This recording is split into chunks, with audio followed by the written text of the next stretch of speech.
Chapter 3. In the earliest cities, saving an old building.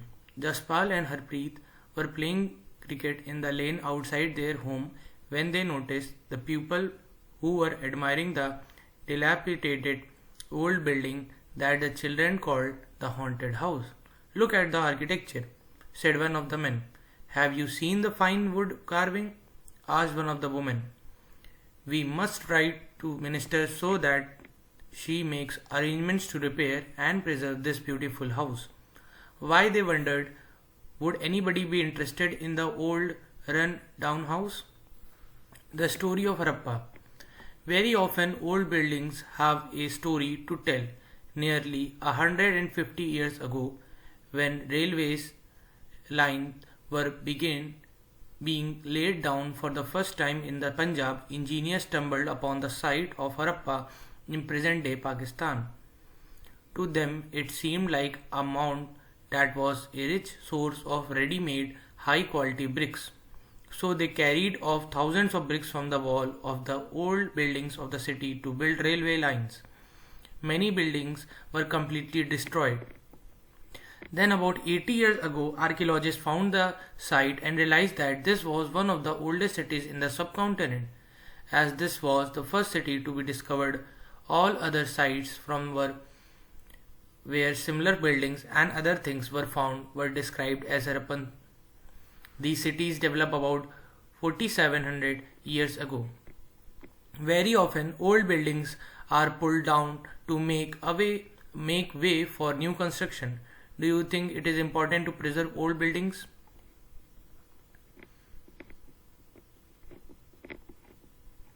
What was special about these cities?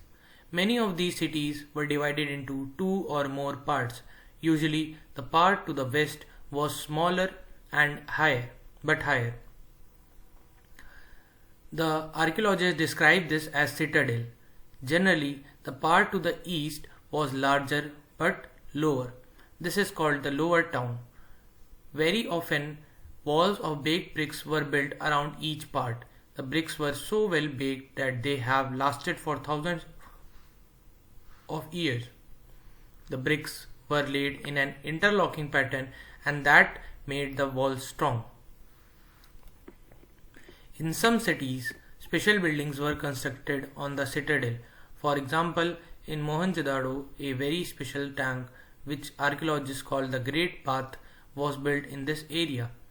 This was lined with bricks, coated with plaster, and made watertight with a layer of natural tar. There were steps leading down to it from two sides, while there was rooms on all sides. Water was probably brought in from a well and drained out after use. Perhaps important people took a dip in this tank on special occasions. Other cities such as Kalibangan and Lothal had fire altars where sacrifices may have been performed, and some cities like Mohenjo-daro, Harappa and Lothal had elaborate storehouses. These cities were found in the Punjab and Sindh in Pakistan and in Gujarat, Rajasthan, Haryana and the Punjab in India. Archaeologists have found a set of unique objects in almost all these cities: red pottery painted with designs in black, stone weights, seals, special beads, copper tools and parallel-sided long stone blades. Map 3. The earliest cities in the subcontinent. Jhelum, Chena, Baravi, Harappa, Rakhi, Garhi, Kalibangan, Ganer, Vela, Mohenjo-daro, Indus, Sotkako, Dholavira, Surukota, Lothal, Arabian city. The Great Bath. Houses, drains and streets. Generally, houses were either 1 or 2 stories high with rooms built around a courtyard. Most houses had a separate bathing area and some had wells to supply water. How bricks were arranged to build walls in Harappan city. Many of these cities had covered drains. Notice how carefully these were laid out in straight line. Although you cannot see it, each drain had a gentle slope so that water could flow through it. Very often, drains in houses were connected to those on the streets and smaller drains led into bigger ones. As the drains were covered, inspection holes were provided at intervals to clean them. All three houses, drains and streets were probably planned and built at the same time. List at least two differences between the houses described here and those that are studied about in chapter 2. Life in the city. A Harappan city was a very busy place. There were people who planned the construction of special buildings in the city. These were probably the rulers. It is likely that the rulers sent people to distant lands to get metal, precious stones, and other things that they wanted. They may have kept the most valuable objects such as ornaments of gold and silver or beautiful beads for themselves. And there were scribes, people who knew how to write, who helped prepare the seals and perhaps wrote on other materials that have not survived. Besides, there were men and women, craftspersons, making all kinds of things, either in their own homes or in special workshops. People were traveling to distant lands or returning with raw materials and perhaps stories. Many terracotta toys have been found and children must have played with these. Top, a street in Mohenjo-daro with a drain. Above, a well. Far left, a Harappan seal that signs on the top of the seal are part of the script. This is the earliest form of writing known in the subcontinent. Scholars have tried to read these signs, but we still do not exactly know what they mean. Left, terracotta toys. New crafts in the city. Let us look at some of the objects that were made and found in Harappan cities. Most of the things that have been found by archaeologists are made of stone, shell and metal, including copper, bronze, gold and silver. Copper and bronze were used to make tools, weapons, ornaments and vessels. Gold, silver were used to make ornaments and vessels. Perhaps the most striking finds are those of beads, weights and blades. Top, stone weights. Notice how carefully and precisely these weights are shaped. They were made of chert, a kind of stone. These were probably used to weigh precious stones or metals. Right, beads. Many of these were made out of carnelian, a beautiful red stone. The stone was cut, shaped, polished and finally a hole was bored through the center so that a string could be passed through it. Far right, stone blades. Bottom right, embroidered cloth, a stone statue of an important man found from Mohenjo-daro shows him wearing an embroidered garment. The Harappan also made seals out of stone. These are generally rectangular. See illustration on page 27. And usually have an animal carved on them. The Harappans also made pots with beautiful black design such as the one shown on page 6. Was metal used in the villages you learn about in chapter 2? Was stone used to make weights? Cotton was probably grown at Mehrgarh from 7,000 years ago. Actual pieces of cloth were found attached to the lid of silver vase and some copper objects at Mohenjo-daro. Archaeologists have also found spindle wheels made of terracotta and faience. These were used to spin thread. Faience. Unlike stone or shell, they are found naturally. Faience is a material that is artificially produced. A gum was used to shape sand or powder quartz into an object.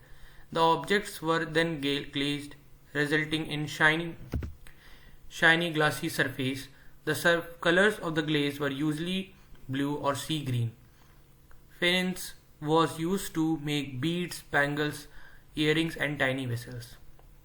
Many of the things that were produced were probably the work of specialists. A specialist is a person who is trained to do only one kind of work, for example, cutting stone or polishing beads or carving seals. Look at the illustration page 28 and see how well the face is carved and how careful the beard is shown. This must have been the work of an expert craftsperson. Not everybody could have been a specialist. We do not know whether only men were specialists or only women were specialists. Perhaps some women and men have been specialists. In search of raw materials. Raw materials are substances that are either found naturally, such as wood or ores or of metals, or produced by farmers or herders. These are then processed to produce finished goods. For example, cotton produced by farmers is a raw material that may be processed to make cloth. While some of the raw materials that the Harappan used were available locally, many items such as copper, tin, gold, silver and precious stones had to be brought from distant places. Harappans probably got copper from present-day Rajasthan and even from Oman in West Asia. Tin, which was mixed with copper to produce bronze, may have been brought from present-day Afghanistan and Iran. Gold could have come all the way from present-day Karnataka and the precious stone from present-day Gujarat, Iran and Afghanistan. How were goods carried from one place to another? Look at the illustration. One shows a toy and other is a seal. Can you say what the modes of transport used by the Harappans were? Did you come across illustration of wheeled vehicles in earlier lessons? Food for people in the cities. While many people lived in the cities, others living in the countryside grew crops, reared animals. These farmers and herders supplied food to craftspersons, scribes and rulers in the cities. We know from remains of the plants that Harappan grew wheat, barley, pulses, peas, rice, sesame, linseed and mustard. A new tool, the plough, was used to dig the earth for turning the soil and planting seeds, while real ploughs, which were probably made of wood, have not survived. Toy models have been found. As this region does not receive heavy rainfall, some form of irrigation may have been used. This means that water was stored and supplied to the fields when the plants were growing. The Harappans reared cattle, sheep, goat and buffalo. Water and pastures were available around settlements and however, in the dry summer months, large herds of animals were probably taken to greater distance in search of grass and water. A toy plough. Today in many farming communities, only men use this plough. We do not know whether the Harappans followed such customs or not. They also collected fruits like burr, caught fish and hunted wild animals like the antelope. A closer look. Harappan towns in Gujarat.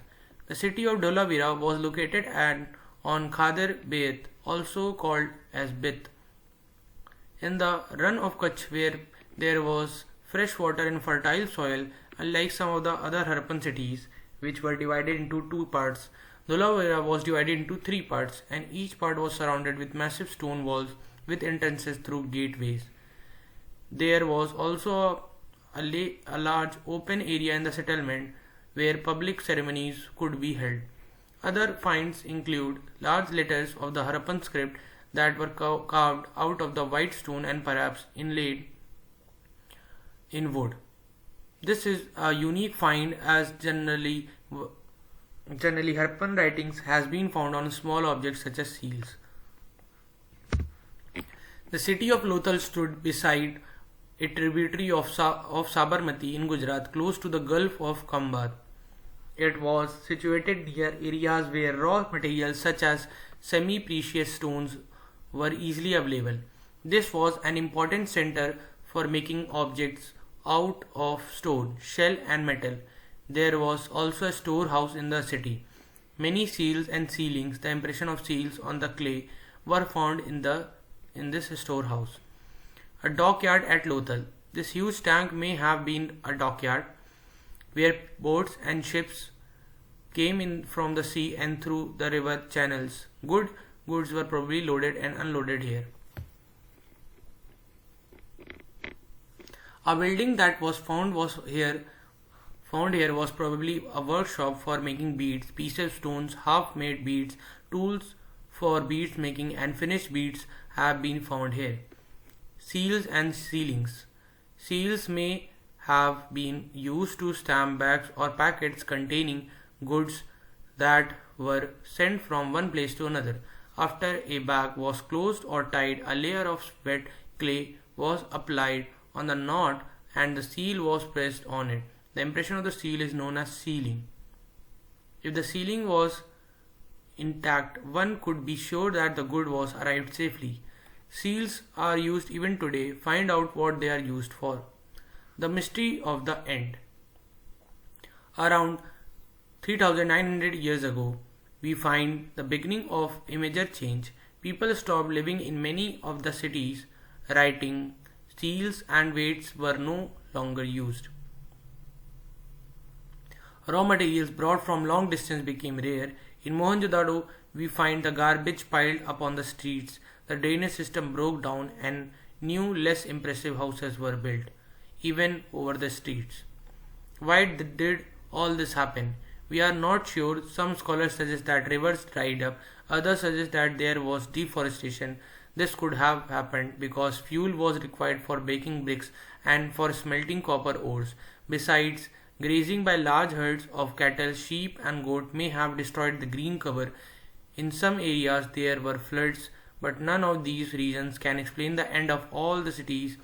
Flooding or river drying up would have had an effect in only some areas. It appears as if the rulers lost control. In any case, the effects of the change are quite clear. Sites in Sindh and West Punjab, present-day Pakistan, were abandoned, while many people moved into newer, smaller settlements to the east and the south. New cities emerged about 1400 years later. You will read about them in chapter 5 and 8. Elsewhere, find Egypt in your atlas. Most of the Egypt is dry desert except for the lands over the river Nile. Around 5000 years ago, kings ruled over Egypt. These kings sent armies to distant land to get gold, silver, ivory, timber, and precious stones. They also built huge tombs known as pyramids. When they died, the bodies of the kings were preserved and buried in these pyramids. These carefully preserved bodies are known as mummies. A large number of objects were also buried with them. These included food and drink, clothes, ornaments, utensils, musical instruments, weapons, and animals. Sometimes even serving men and women were buried with the rulers. These are amongst the most elaborate burials known in world history. Do you think kings would have needed these things after death? Imagine you are traveling with your parents about 4000 years ago from Lothal to Mohenjo-daro. Describe how you would travel, what your parents might carry with them, and what you would see in Mohenjo-daro. Some important dates: cotton cultivation at Mehrgarh about 7000 years ago, beginning of the cities about 4700 years ago, beginning of the end of the cities about 3900 years ago, the emergence of other cities about 2500 years.